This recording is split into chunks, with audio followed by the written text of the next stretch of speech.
உலைக்களம் நேயர்களுக்கு வணக்கம்.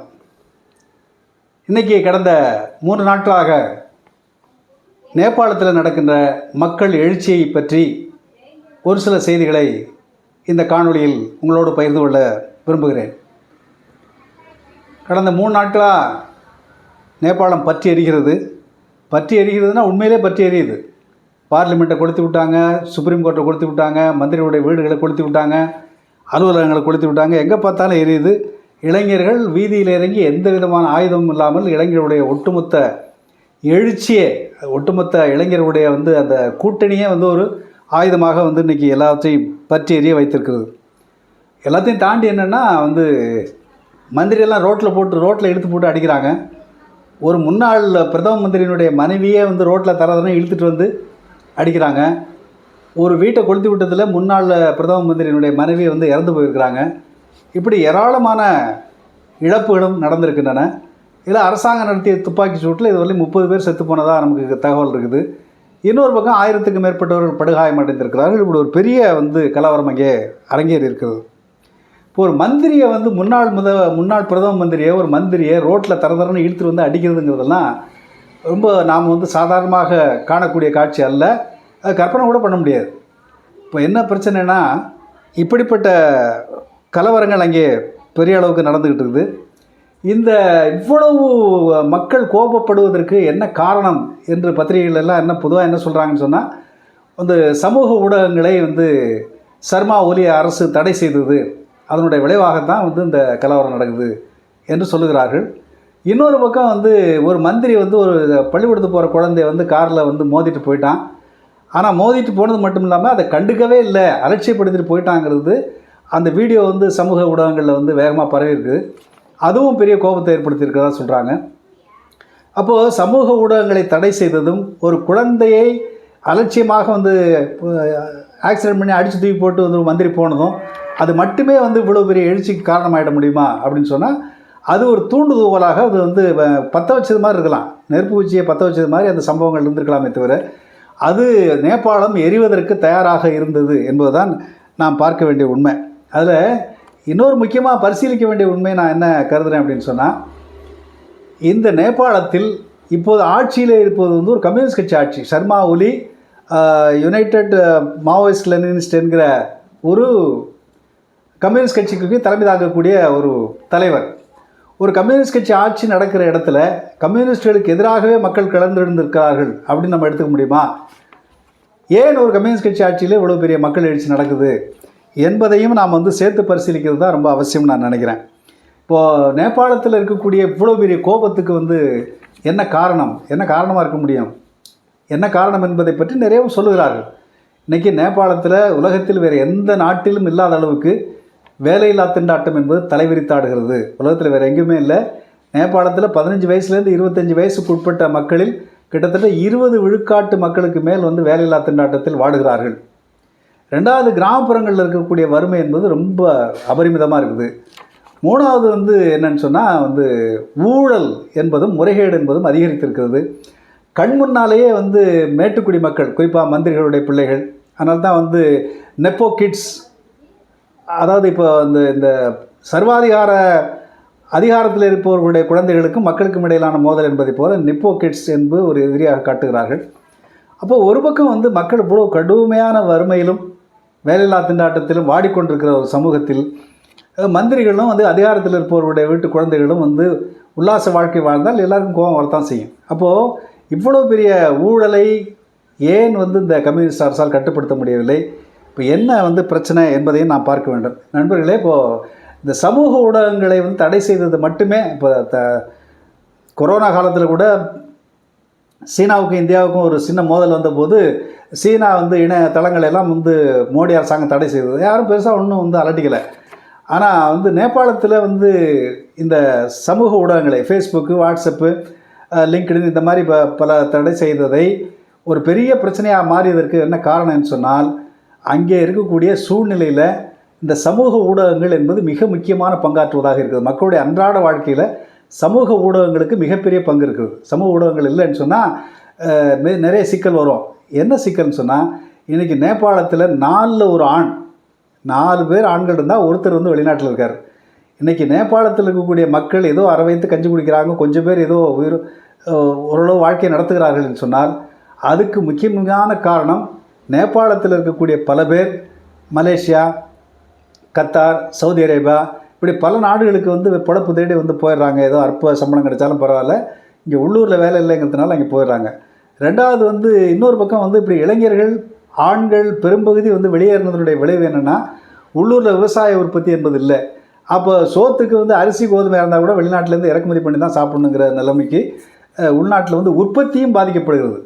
ஏன்னா மக்கள் வந்து வெளிநாட்டுக்கு புலம்பெயர்ந்து போவதன் காரணமாக இப்படி ஏராளமான வந்து நெருக்கடிகள். அப்போது இன்னொரு பக்கம் என்னென்னு சொன்னால், நேபாளம் என்பது மலைகள் சூழ்ந்த பகுதி. இப்போ நம்ம ஊரில் இருக்கிற மாதிரி, தமிழ்நாட்டில் இருக்கிற மாதிரியோ உத்தரப்பிரதேசத்தில் இருக்கிற மாதிரியோ ஒரு சாலை வழியாகவோ வேறு வழியாகவோ எளிதாக கடக்கக்கூடிய வாய்ப்பு கிடையாது. அந்த இணைப்பு என்பது ரொம்ப கஷ்டமானது.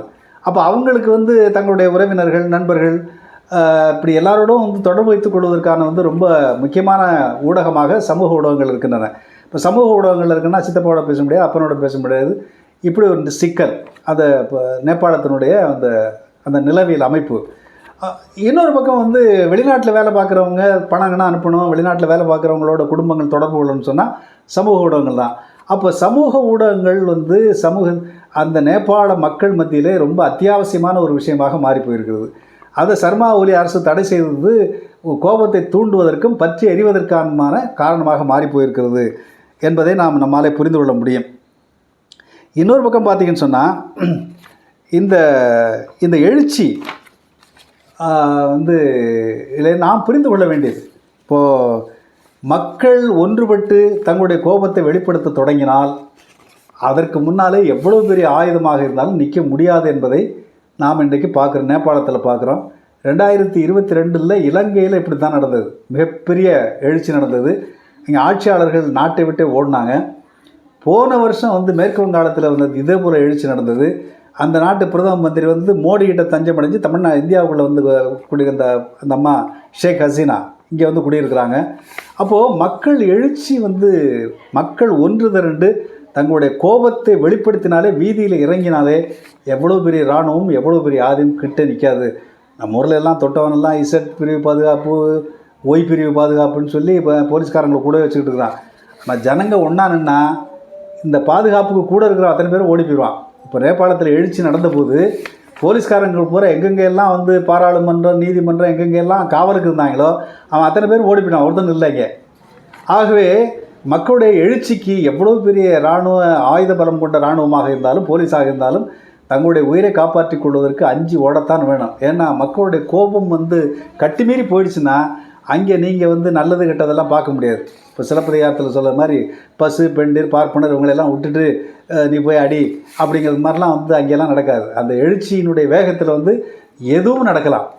கட்டுப்பாடற்ற அந்த எழுச்சி வந்து எவ்வளோ சேதத்தை உண்டாக்கலாம். அதனால தான் என்ன பண்ணுறாங்கன்னு சொன்னால் இராணுவ வீரர்களை வந்து பயந்துட்டு ஓடி போயிடுறாங்க. இப்போ இப்படி மக்கள் எழுச்சிக்கு முன்னாலே நாம் வந்து எவ்வளோ பெரிய ஆயுதமும் நிற்காது என்பதை நாம் இங்கே வந்து பார்க்குறோம்.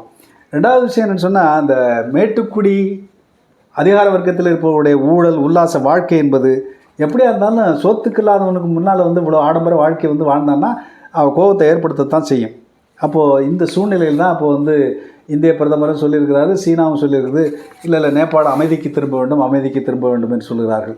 இந்த கலவரம் நடந்துச்சுன்னு சொன்னால், ஏன்னா இப்போ வந்து ரெண்டு பேருக்குமே இங்கே நிறையா மூலதனம் போட்டுருக்குறாங்க, இவங்களுடைய வந்து தொழில்கள் இருக்குது. அப்போ கலவரம் நடந்துச்சுன்னு சொன்னால் நமக்கு வருமானம் போயிடுமேங்கிறது தான் இந்தியாவுக்கும் சீனாவுக்கும் கவலையை தவிர அந்த நாட்டு மக்களுடைய கோபத்தில் இருக்கக்கூடிய நியாயத்தை அவர்கள் புரிந்து கொள்வார்கள் என்று நாம் நம்ப முடியாது. அது ஒரு பக்கம் இருக்கட்டும். நண்பர்களே, 1990களில் மிகப்பெரிய மக்கள் எழுச்சி வந்து நடந்தது. அப்போ இருந்த கம்யூனிஸ்ட் கட்சி பின்னால் கம்யூனிஸ்ட் கட்சியில் பிளவு ஏற்பட்டு ஒரு ஆயுத போராட்டத்தின் வழியாகத்தான் வந்து ஒரு சோசியலிச சமூகத்தை நேபாளத்தில் அமைக்க வேண்டும் என்று சொல்லி கம்யூனிஸ்ட் கட்சி ரெண்டாக பிளவுபட்டது. அப்புறம் கிட்டத்தட்ட 1996லேருந்து 2006 வரலையும் ஒரு மிகப்பெரிய ஆயுத எழுச்சி வந்து நேபாளத்தில் நடந்தது. இந்த ஆயுத எழுச்சியை தாக்குப்பிடிக்க முடியாமல் அன்றைக்கு இருந்த மன்னர், அந்த அதிகாரத்தில் இருந்தவர்கள் பேச்சுவார்த்தைக்கு தயாரானார்கள். மாவோயிஸ்டுகளும் பேச்சுவார்த்தைக்கு தயாரானாங்க. பேச்சுவார்த்தை நடத்தி மன்னராட்சியை ஒழிப்பது, ஒரு புதிய அரசியல் சட்டத்தை உருவாக்குவது என்று முடிவு மேற்கொள்ளப்பட்டது. அதை பலரும் வரவேற்றார்கள். வந்து நேபாளத்தில் வந்து ஏற்பட்டிருக்கின்ற இந்த மாற்றம் வந்து ஒரு புதிய மாடல் என்றெல்லாம் கூட பலரும் கருதினார்கள். அப்படி வந்து மன்னராட்சி ஒழிக்கப்பட்டு ஒரு இடைக்கால அரசாங்கம் உருவாக்கப்பட்டது. 2008 வந்து அரசியல் சாசனம், புதிய அரசியல் சட்டம் உருவாக்குவதற்கான அரசியல் நிர்ணய சபை உருவாக்கப்பட்டது. 2017 தான் அந்த அரசியல் சட்டம் புதுசாக உருவாக்கப்பட்டது. அதுவரையிலையும் அன்றைக்கி இருந்த கம்யூனிஸ்ட் கட்சி ஆட்சியில் இருந்தது. பிரசாந்தா வந்து ஆட்சியில் இருந்தார். அப்புறம் வந்து கூட்டணி ஆட்சி, இப்படி மாறி மாறி மாறி மாறி மாறி அப்புறம் தேர்தலெலாம் நடந்துச்சு. அந்த தேர்தலில் வந்து கூட நம்ம தமிழ்நாட்டிலேருந்து மக்கள் அதிகாரத்துலேருந்து வந்து நம்முடைய மக்கள் உரிமை பாதுகாப்பு மையத்தினுடைய வழக்கறிஞர் ராஜு, நம்முடைய வழக்கறிஞர் ராஞ்சிநாதன் 2 பேரும் நேபாளத்தினுடைய அந்த முதல் தேர்தலில் பார்வையாளர்களாக போனாங்க. சர்வதேச மனித உரிமை ஆர்வலர்கள் என்கிற மாதிரில அவர்கள் பார்வையாளர்களாக போனாங்க. அப்படி அந்தளவுக்கு வந்து தேர்தல் நடந்து ஆட்சி வந்தது. கம்யூனிஸ்டுகள் ஒரு கூட்டணி ஆட்சிக்கு தலைமை தாங்கினார்கள். இதெல்லாம் நம்ம பார்த்தோம். ஆனால் 2008 அப்படி உருவாக்கப்பட்டதற்கு பிறகு இந்த 17 ஆண்டுகளில் நேபாளத்தில் ஒரு ஆட்சி கூட ஒரு வருஷத்தை தாண்டி ஆட்சி செய்யலை.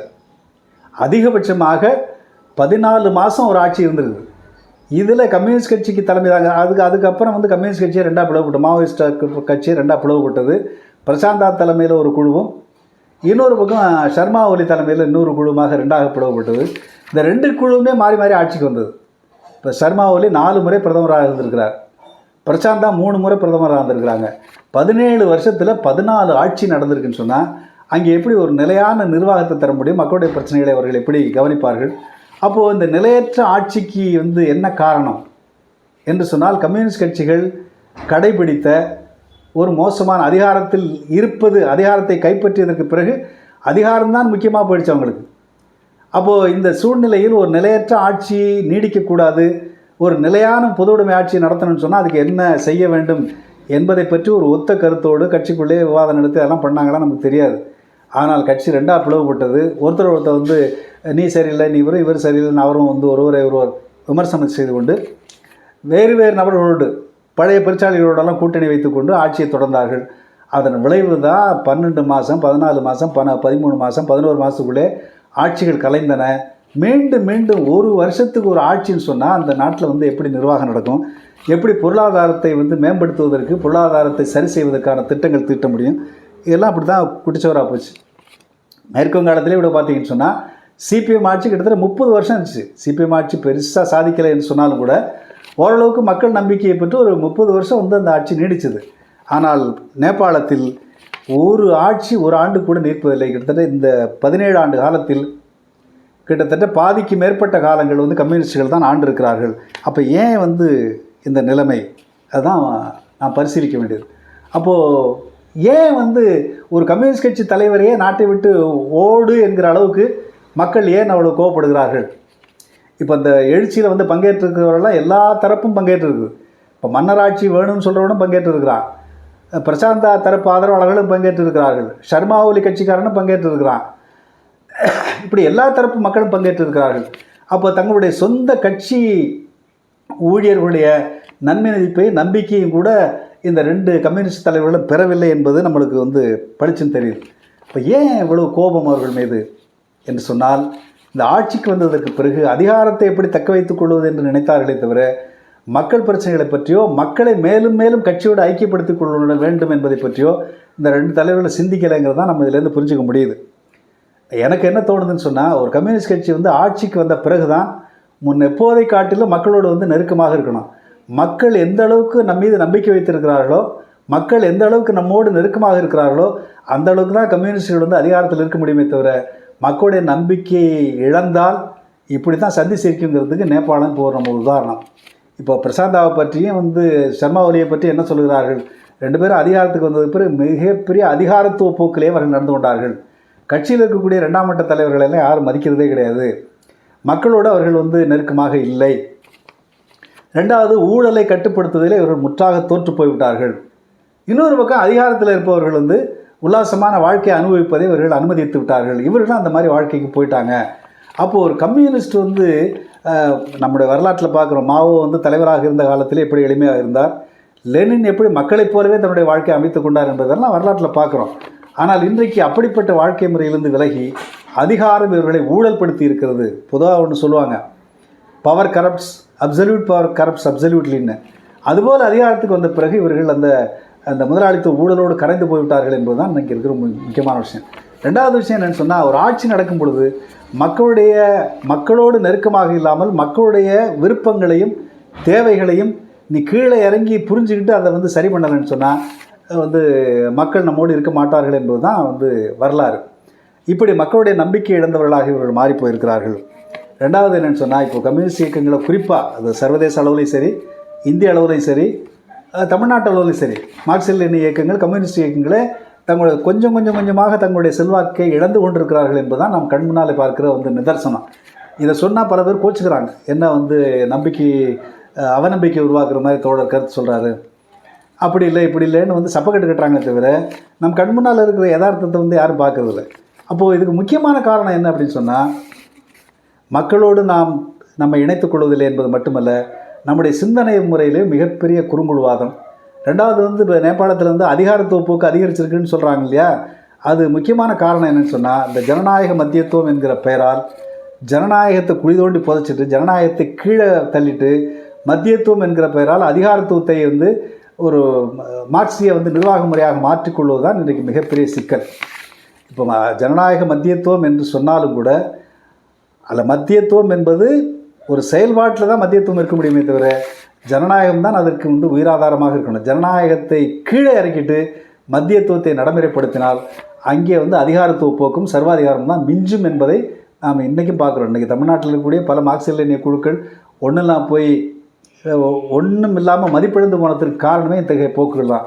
ரெண்டாவது விஷயம் என்னென்னு சொன்னோன்னா, மார்க்சிஸ்ட் லெனின் குழுக்களே தங்களுடைய முடிவுகளை யதார்த்தத்திலிருந்து எடுப்பதற்கு பதிலாக கடந்த காலத்தில் நம்முடைய மார்க்சிய ஆசான்கள் என்ன சொல்லிட்டு போனாங்களோ அதுதான் வேத வாக்கு, 150 வருஷத்துக்கு முன்னாடி என்ன ஒரு முடிவு எடுக்கப்பட்டதோ அல்லது என்ன வழி சரி என்று சொல்லப்பட்டதோ அதுதான் இன்றைக்கும் பொருந்தும் என்பதைப் போல ஒரு ஏங்கியல்னு ஒரு பக்கம் பேசிட்டு இயங்கியல் பார்வையை கைவிட்டுட்டு ஒரு வரட்டுத்தனமாக பேசுவது, யதார்த்த நிலைமைகள் மீது நேர்மையான சரியான ஆய்வுகளை நடத்தி முடிவுக்கு வராமல் இருப்பது, அப்படி மாற்று கருத்துக்களை மனந்திறந்து விவாதித்து புதிய முடிவுகளுக்கு வருவதிலிருந்து விலகி ஒரு வரட்டுவாத சிந்தனையிலே மூழ்கி கிடப்பது, இதெல்லாம் சேர்ந்து தான் இன்றைக்கி நம்மை மார்க்சிஸ்ட் லெனின் இயக்கங்களுடைய வீழ்ச்சிக்கு மிக முக்கியமான காரணங்களாக இருக்கின்றன என்பதை நாம் இன்றைக்கு பார்க்க வேண்டியது. இது எல்லா இடங்கள்லையும் இதுதான் நீக்கமர நிறைந்திருக்கிற ஒரு பிரச்சனை. இப்போது நேபாளம் காட்டுவது என்ன அப்படின்னு சொன்னால், மக்கள் எப்போதும் புரட்சிக்கு தயாராக இருக்கிறார்கள். மக்கள் இந்த ஆளும் வர்க்கத்தினுடைய அத்துமீறல்கள் அதை நேருக்கு நேராக எதிர் நின்று தாக்குவதற்கும் தயாராக இருக்கிறார்கள். இன்னும் சொல்ல போனால் பெரிய ஆயுதம் எதுவும் இல்லாமலே இன்றைக்கு இவ்வளோ பெரிய எழுச்சியை மக்களால் உருவாக்க முடிகிறது. அது மீண்டும் மீண்டும் நாம் வரலாற்றில் பார்ப்பது, மக்களுடைய ஒன்றுபட்ட எழுச்சிக்கு முன்னால் எவ்வளோ பெரிய ஆயுதமும் அது தோற்று போகும், செல்லாதாகிவிடும் என்பது ஒரு வரலாற்று உண்மை. இப்போது மக்கள் தயாராக இருக்கிறாங்க. அது பங்களாதேஷ்லேயும் அப்படித்தான், இலங்கையிலையும் அப்படித்தான், நேபாளத்துலேயும் அப்படித்தான். ஆனால் அந்த எழுச்சியை ஒழுங்குபடுத்தி முறைப்படுத்தி ஒரு இலக்கை அடைவதை நோக்கி தலைமை தாங்கி அழைத்து செல்வதற்கான தகுதியை மார்க்சிஸ்ட் லெனின் இயக்கங்கள் இழந்து நிற்கின்றன, கம்யூனிஸ்டுகள் இழந்து நிற்கிறார்கள் என்பது தான் மிகப்பெரிய சோகம். அதுதான் சோகம். மக்கள் எப்போதும் புரட்சிக்கு தயாராக, நம்ம பல பேர் சொல்லிட்டு இருப்போம் மக்கள் தயாராகலன்னு ரொம்ப பேர் ரொம்ப காலமாக சொல்லிக்கிட்டு இருந்தாங்க. ஆனால் எல்லா காலத்திலும் மக்கள் தயார் என்பதை அவர்கள் எல்லா சந்தர்ப்பங்களில் நிரூபித்திருக்கிறார்கள்.